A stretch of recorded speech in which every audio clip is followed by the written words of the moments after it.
Être chrétien, c'est croire en la résurrection du Christ. Saint Paul écrit « Sans la résurrection du Christ, notre foi est vaine ». Autrement dit, rien du christianisme n'existerait. Pour comprendre ce qui fonde la foi des chrétiens, revenons sur les derniers événements de la vie de Jésus. 5 jours avant la Pâque juive, Jésus entre à Jérusalem. La foule l'acclame car elle le reconnaît comme le Messie. Le jeudi saint, il institue l'Eucharistie. Le vendredi saint, il est crucifié, puis le soir, il est mis dans un tombeau. Le samedi, jour de sabbat, est un jour de silence, le silence de la mort et de l'attente. Le dimanche de Pâques, c'est le jour de la résurrection.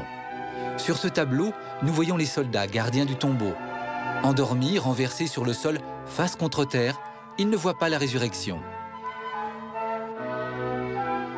Le Christ est debout, ressuscité.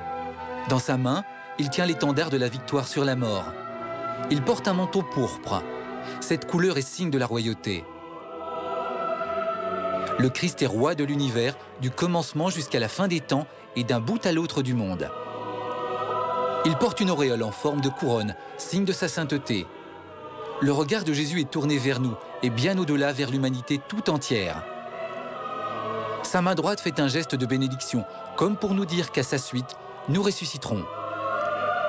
L'Évangile raconte qu'au matin de Pâques, des femmes se rendent au tombeau et là, un ange leur annonce la bonne nouvelle de la résurrection. Le Seigneur vivant ressuscité se montre même à Marie-Madeleine. Il lui confie la mission de témoigner de cette bonne nouvelle.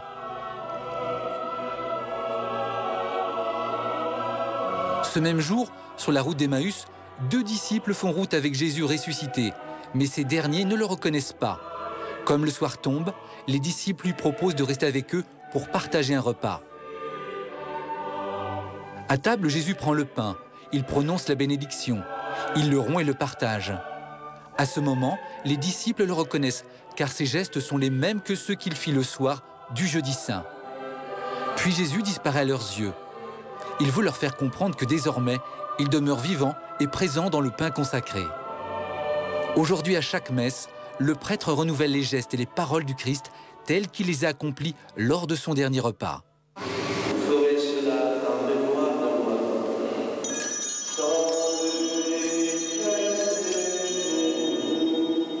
L'Eucharistie ou hostie consacrée, c'est le Christ lui-même, le Christ vivant ressuscité.